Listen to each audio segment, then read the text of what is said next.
Assalamualaikum warahmatullahi wabarakatuh. Waalaikumsalam. Semangat pagi Pak, selamat ya. Pagi. Oh, sini Bali kuwi. Ini tentang Bali kan Badri kuwi. Ini karo ini kan Video apa? Pak Selamat mau Iya, saya iya. kita sebagai seorang driver.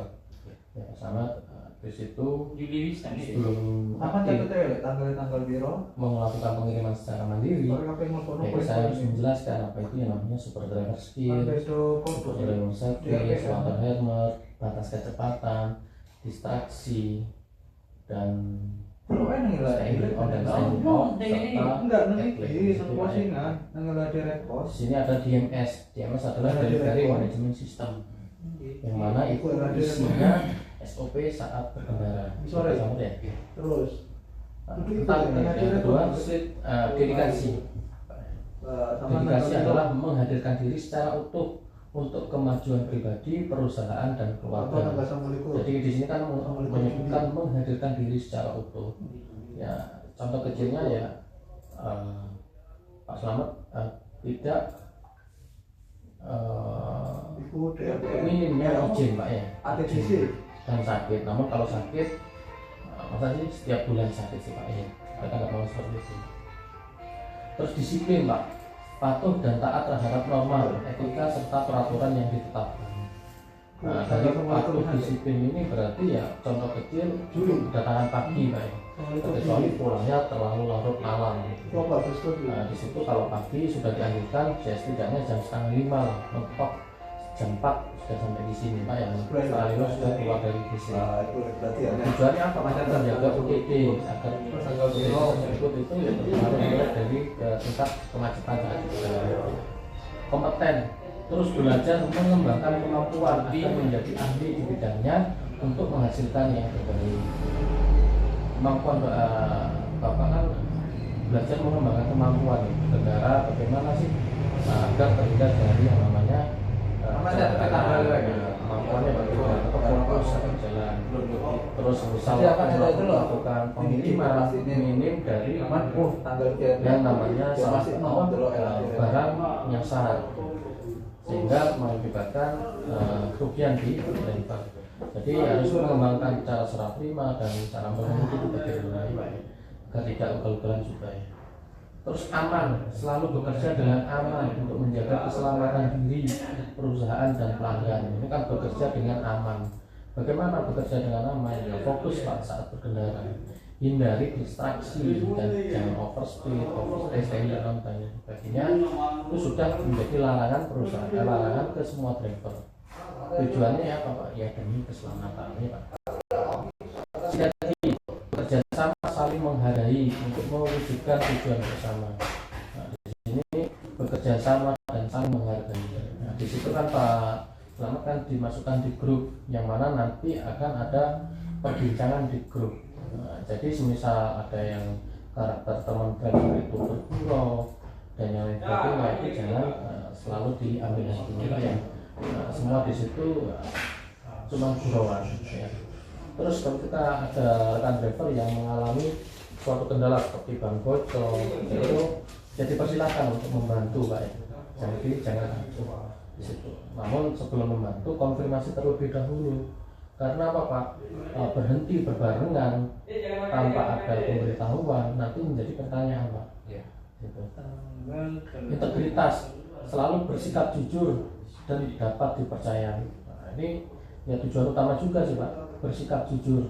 Bagaimana? Kenapa Pak? Karena semua driver ini diberi mandat membawa unit yang mana di situ menjadi tanggung jawab driver.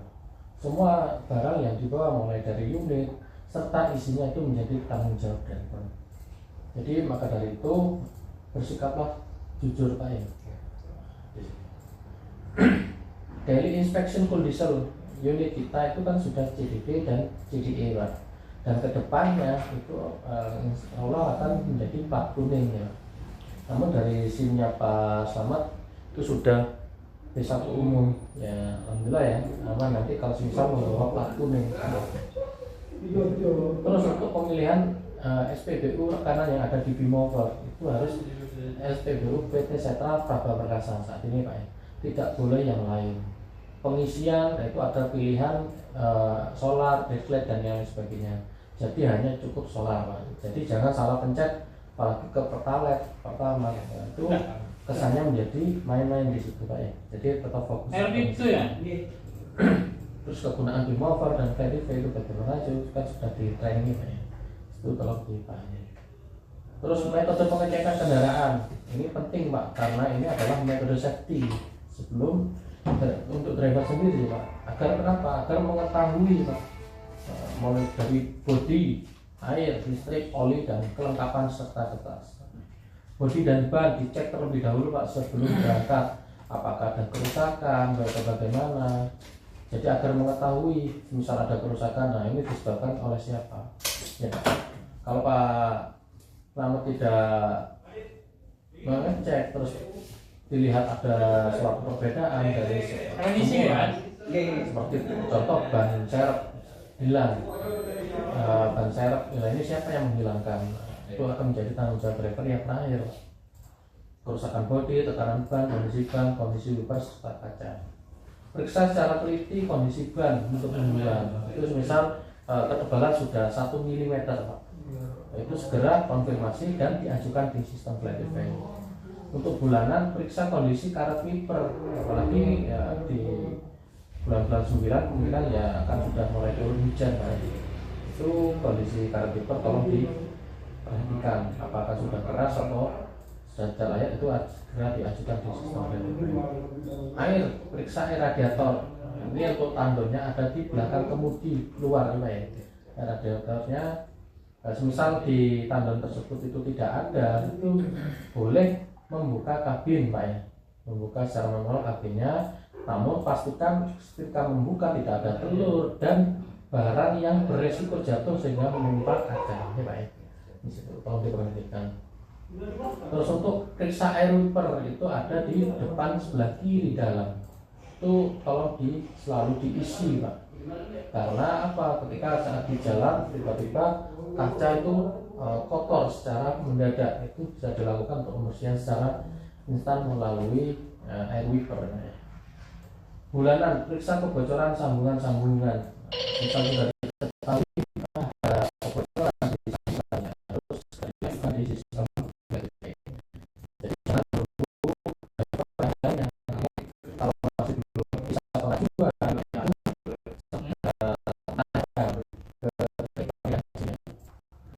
listrik periksa lampu Pak. Ketika menghidupkan itu sambil menyalakan lampu lampu sunat total ya, serta lampu hazard agar diketahui lightingnya ini berfungsi apa tidak.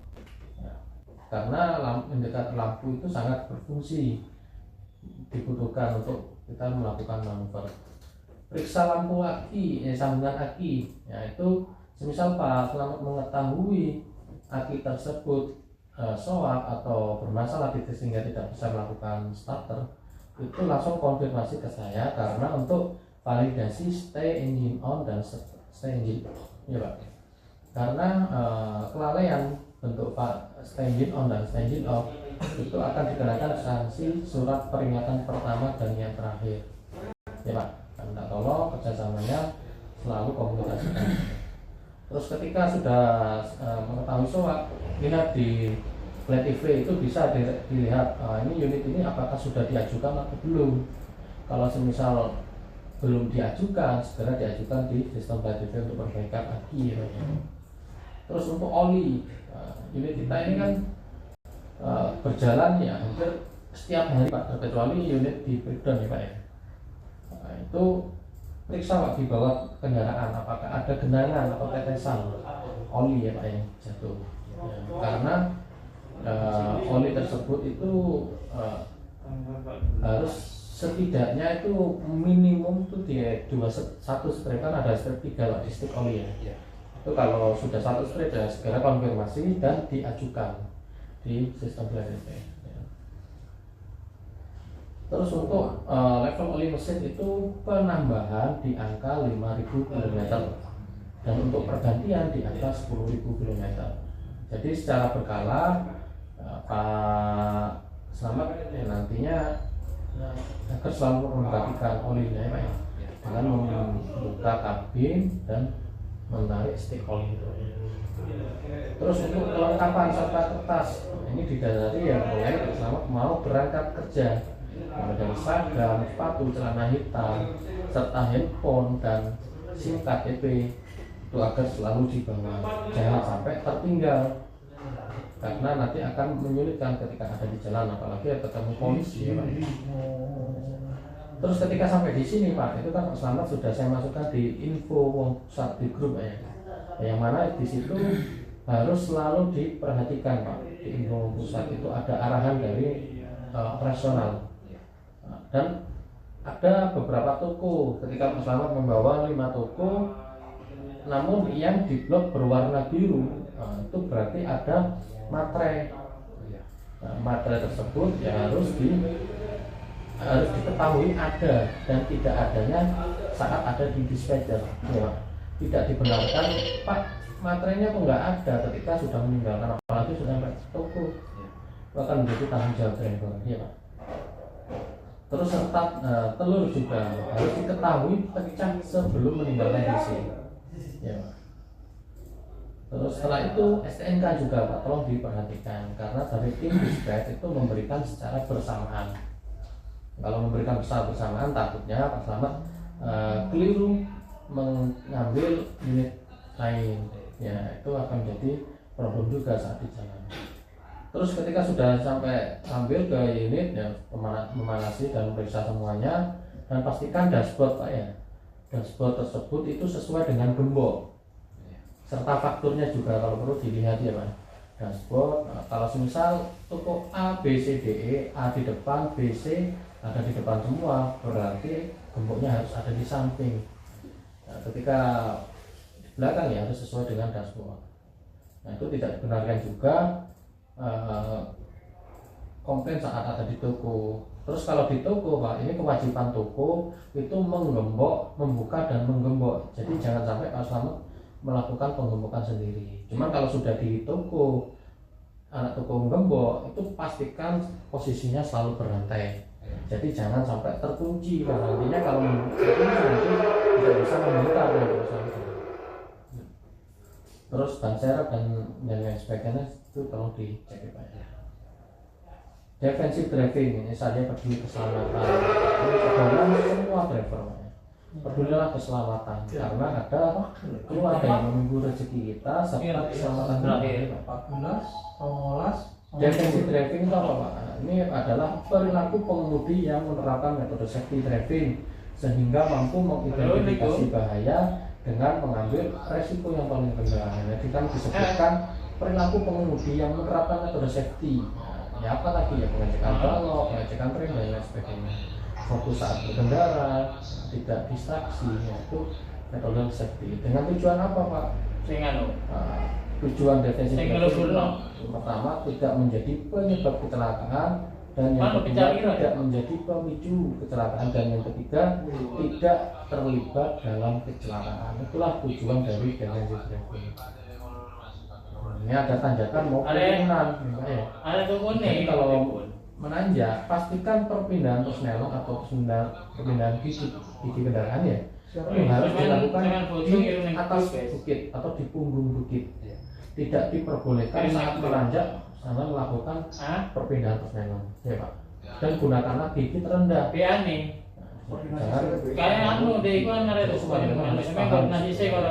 Karena unit yang kita bawa itu bermuatan Pak. Terus ketika menurun pastikan jangan menetralkan persneling Pak ya. Karena fungsi engine brake itu tidak akan bekerja dengan baik kalau posisi persneling itu netral. Dan gunakan coba ya, rem angin ya Pak. Dan terlalu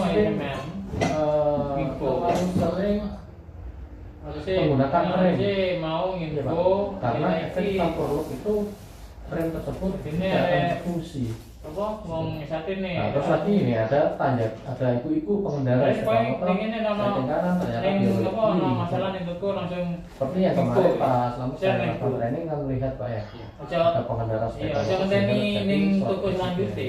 itu tetaplah fokus Pak, fokus saat Iya, bisa berkendara main grup, jangan ya. sampai kelalaian yang kita Terus lakukan jelasnya saya menyebab musibah. apa saya nganu niku kejadiannya Terus ada dengan pertigaan iya pengiriman bukan dari itu. jalur utama. Nah, di sini dahulukan jalur utama Tekan terlebih isu dahulu, ini ya. Pak Selamat mengikuti dari belakang. Tujuan dari ini ya memang sudah Mana pernah kuno melakukan. misalnya gambar anu Ada itu bermuatan lebih. Ini metode safety-nya itu apa ya? iya iya. Jaga jarak aman. Jaga jarak aman itu diterapkan menggunakan 4 second rule. Top 4 ini detik. nanya lu. Barang hilang papat itu. Oh lima. Terus ketika mau mendahului ketika mau mendahului pastikan tidak ada unit yang ada di depan. Nah, di situ. Terus ketika sudah mau mendahului Iya. pastikan Mulai tidak lama itu. tidak melakukan manuver kalau sudah melewati lihat 5 sampai 8 detik pastikan melihat kaca spion Pak ya. Terus ada kalau Bapak mau berputar atau berputar melewati Kalau berhubungan kan enak. double W Pak ya di situ. Jangan sampai kita lengah tidak melihat pengendara yang ada di depan sehingga terjadi suatu insidennya Pak ya.